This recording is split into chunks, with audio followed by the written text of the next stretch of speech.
Yo, yo, yo, welcome back. Welcome back to the fourth. I know, right? Fourth Fireside Chat. Shit's crazy, y'all. Time is flying by, right? I know it. I know it.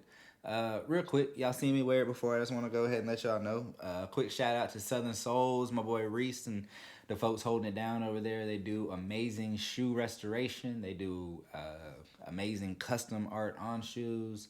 They do a bunch of things, yo. Really, really dope. Check them out. But yeah, let's talk, y'all. So, y'all, part of what makes my job essential is that it runs with the United States Postal Service. And if they're running, we running. If they ain't running, we ain't running. You see? So the fact that our president at this current moment seems to be at a whole all out war with the USPS, my job could be in jeopardy. Wouldn't that be a bitch? I mean, whatever, it is what it is. We keep it moving. But I think it's interesting. I was reading this opinion piece on the whole war between our president and the Postal Service, and it pointed towards something. And you know what? This seems to be more likely the reason for why Trump doesn't want to fund the Postal Service. And if you're not up to what's going on with the Postal Service, they're in dire need of funding. They could be out by September. They wouldn't have anything to be able to run. The reasoning is because they make most of their money off of stamps and postage, and without people being able to send things right now, the volume has drastically dwindled to the point that they are not able to do what they need to do. So, right. Anyways, so back to the Trump war and fight and everything like that. So this opinion piece, right? It started to paint a picture of Trump's pettiness. All right, hear me out. The Postal Service, they run with Amazon, or Amazon runs with them. They're one of Amazon is the United States Postal Service biggest customer, consumer, client, whatever you want to say, by far. So the things that they do, with the logistics, the routes, the money, and everything like that, really, really, really benefits one person in general. You know who that person is? Bezos. You know who Trump really doesn't like? Jeff Bezos. Now, there's a jealousy factor there, but there's also something else. You see, Bezos owns the Washington Post. And the Washington Post talks a lot of shit about Trump. Like a lot. Like a hefty dose. You know what I'm saying? Like an elephant sized shit. And when they're doing such, he gets into his little, tissy fits, this, that, and the other. And I think he goes into the Oval Office and he has like this dartboard where he just has like a face of Bezos and he just like tries to throw darts at it, but he's so in it. I'm sorry, I'm rolling, I'm riding. But no, but it really painted the picture. It's like, if Trump can allow the Postal Service to lose its funding or not be refunded and then refunded. I'm sorry, y'all. If Trump can keep the Postal Service from getting the funding that they need, then he can keep Amazon kind of handicapped to a degree as far as their mail service goes and stuff like that. So I think he could see that as a way of potentially crippling Jeff Bezos. And I think he is just petty enough to do that, y'all. Regardless, it could be a lot of people out of work, y'all. A lot of people out of work. So yeah, that's what's going on with our president and the postal service. It's a bullshit. But anyways, so I saw interesting. I don't even want to call it interesting. I saw an article about Bernie Sanders sitting down to do an interview, and in this interview, he was saying, if you're a supporter of mine, then you need to not fuck with the 1%, and you also need to vote Joe Biden. I'm like, what? Then he had unlitigated gall to go a little bit further and say that if you don't vote for Joe Biden, you are being irresponsible if you're a supporter of his. And that's where I gotta draw the line. I'm sorry, Bern, but you're wrong. You're wrong on this one. We don't need to just vote Joe Biden in just because he's a Democrat.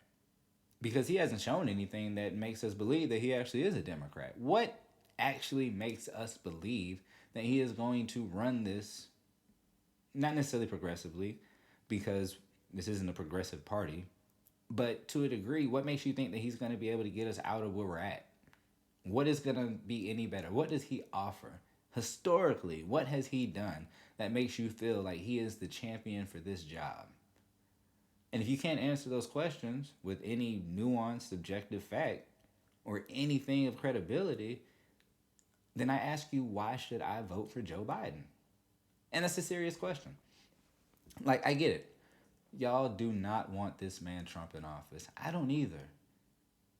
But that doesn't mean I have to just go vote for another old senile man who's going to be just as horrible just because he's not as racist on Twitter. That doesn't make sense, y'all. Like, I'm tired of having stupid ass poor choices. This two-party system's broken. It is broken, y'all. You know it. I know it. We got to do something. And since we're going to have to fix everything else anyways once we get out of this shit, we might as well kind of look into fixing that shit too. Like, I can't do it. I just can't. Now, I will say this. Depending on who Joe decides to choose as his running mate, depending on how radical, extreme, or for lack of better terms, how dope this person could be, may potentially sway me and influence me to consider voting for them.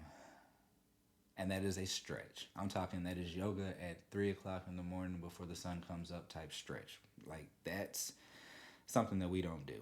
You dig? Yeah, I just can't. So something else I want to talk about. I just want to kind of like juxtaposition completely away from all that shit. Y'all, I've been seeing a lot of reports about rising hate crimes against Asian Americans. Y'all, straight up, y'all, that shit's corny. Like, that shit ain't cool at all.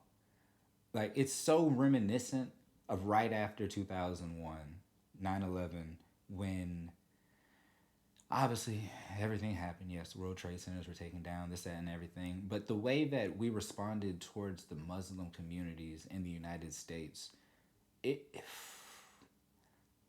when we look back on it in hindsight, obviously it's 2020, no pun intended for the year. But when we really look back, we're appalled.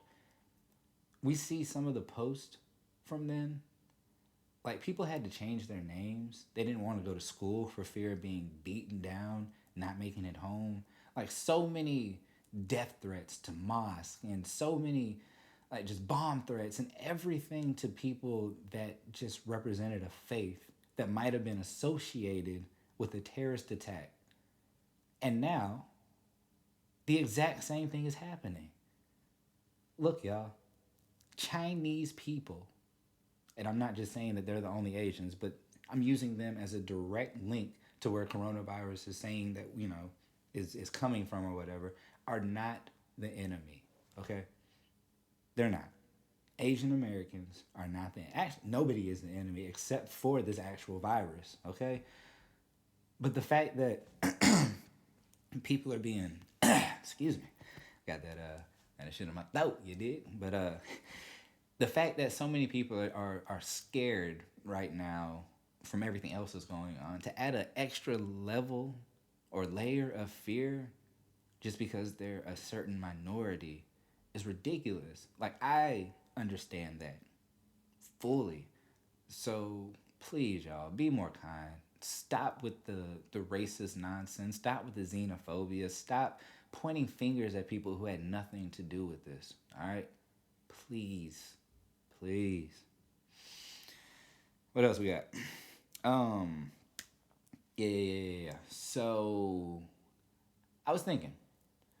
I normally talk about, what I'm watching and stuff like that. And I guess we could talk about that. But I want to talk about what happened on Facebook real quick. All right, so yesterday, right, we made a whole video about not spreading false memes. Well, I learned a valuable lesson. You see, when it came to the post that I made about that in particular meme, when I shared it, I put a post saying why it didn't make sense, why it was a false meme, where you could go to get verifiable credit or information to see that it was a true story, right? But then I got hit by Facebook with a false meme notification, basically saying that I was spreading fake news. And I'm like, your fact checkers couldn't have actually looked at it. They might have just seen like an image, but there's no way, ain't no way in hell that they actually went into it, saw what I posted and saw the image, and then thought to send me that. Like, bruh, come on. Y'all can't be that lazy. Like, that's just pure laziness. But then again, it speaks to a bigger issue. And you know what? I ain't talked about it, but damn it, I'm talking about it now. Fuck Facebook, man. Like, I'm so tired of Facebook's bullshit. Like, they give you the shittiest updates. They have the sorriest platform. Nothing about their business pages is actually worth a damn. Every time you put up a post, it hits you with the, do you want to boost? Do you want to boost? Do you want to boost? No, nigga, I don't want to fucking boost the goddamn post. Stop asking me. And then the fact that it needs permissions for everything, the fact that it's just such a sorry, like, just app. There's nothing really good about it except the fact that we won't leave it. Like, that's it. That's the only thing that is literally keeping Facebook there. Like, they know that we're pissed off at how poor it is. They keep getting worse and worse reviews. They've done so many things like sell off our data, you know what I'm saying, to influence goddamn elections. Like, we're at the point now where we need to ask ourselves, like, why are we still supporting them? Like, seriously, like why? Facebook sucks. Straight up. I know I made a video not too long ago about the mentorship groups, but nah, man. A couple good features do not outweigh years and years and years of piss poor bullshit. Like, where's the customer service? Why can't we call motherfuckers and be like, hey, bruh, I got an issue. Why do I have to send an email to a bot that might respond 48 to 72 hours later just to tell me that you got my message? Like, bro, by then, like, I don't even remember what the fuck I'm pissed off about. Like, I'm just tired of Facebook. We got to do something, y'all. You know I'm going to be on Facebook, obviously, because that's what we do now. But I'm just saying, I'm mad that we left MySpace. Y'all know it. I know it. Why? Why? Tom was good to us, y'all. And what'd we do? We just turned our back on him for a damn wall so we could post some pictures. Bullshit. Nah, but for real though, man. Like, MySpace had us as a millennial generation, like, customizing, doing coding, and literally figuring out ways to, like, design. And that's where, you know, the United States was heading. And it's like, whoa, whoa, whoa, whoa. You know, we got an agenda to keep people dumb. We can't have these people accelerating. So, you know, let's give them a wall. like, and then we went to it. We went to that wall. And now we can't leave the wall. We're stuck. Ain't that some shit? Anyways. So, yeah. What am I watching? So I started watching Legacies on Netflix. You saw season 2 just dropped. Yeah, I thought I'd watch season 1. Apparently I didn't. But it's interesting. Very, very, very interesting. It's supposed to be, I guess, 16, 17 years later from Vampire Diaries, and using characters and storylines from there, but also adding new parts to the universe. And it's a pretty interesting tale. You know, obviously there's a what do they call it? The Riverdelification. Now I know a lot of you are like, what the fuck does that mean? All right, now if you've seen Riverdale, which is the newer version of the Archie comics or whatnot, that's on the CW. You see that they attempt to take high schoolers and turn them into the sexiest version that they can, and then give them crazy, tantalizing storylines. And now the CW continues to just push out show after show after show after show in the same model. And that's kind of what Legacies is. It's like high school age students or whatnot, but you try to make them as attractive as you can. And then, they talk about all kinds of just weird ass things. But in this one, obviously, it's supernaturals and stuff like that. So I just started season 2. I'll let y'all know how it is. Season 1 was pretty interesting, like I said. I got through it. I don't want to spoil anything for anybody that wants to hop in there. But it's a very different tone from Vampire Diaries. So if you are coming from there and you just hop off, into Legacies, just beware. There's a lot of connections, but it's a completely, entirely different storyline. Oh yeah, Happy. Y'all, this shit is weird. It was on Sci-Fi, I guess, and it's funny, it's dark, it's witty. The writing is very, very, very. I don't know even really a word to describe it. Viewer discretion definitely advised. I don't even know how it was on Sci-Fi if it wasn't even actually on like television, or if this is like a Netflix version of what was on Sci-Fi because, eh, yeah. But it's very interesting. So Patton Oswalt plays this imaginary friend, and he ends up getting captured. Him and his real life friend, and the real life friend has a dad who's a retired drunk alcoholic cop. Um, and he's well known around the city and stuff like that. He's really good at fighting and shooting people and killing them. And now he has to go find his daughter, and that's all I'm going to tell y'all. I'm going to let y'all watch it. But like I said, it's a little bit different than than most things you'll probably see.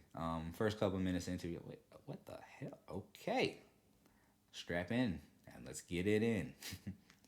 Yeah. And what I'm listening to, y'all, I had to take it back, y'all. Real talk. So I've been jamming a lot of Rakim and some Big Daddy Kane lately. And for y'all that don't know, them are some of our originals, our OGs, man. When it came to pioneering and like killing just flow and just like evolving the flow and stuff like that. Like the swagger of Big Daddy Kane is obviously recognizable in so many people, from Jay-Z to ASAP Rocky, you know what I'm saying? And then when you think about Rakim, you think about like Nas and Lupe Fiasco, Absol, to a degree. Me and my boy Brandon, we were debating that because he was saying that Absol could also come from the KRS-One. My bad, y'all. I know he just rambling. Let me get on up out of here, man. It's been a hell of a time, you know what I'm saying? Just talking to y'all. I'm kind of up in the air right now. Like I said, little uncertainty. We're not sure if my company is going to continue to be essential. And if not, well, that means I'll be making a lot more of these shows. I know that's for damn show. But yeah, like I said, check out Southern Souls. Check out the episode that we did about the Postal Service. Check out the other 3 Fireside Chats. Subscribe. Let your peeps know. And we'll be back.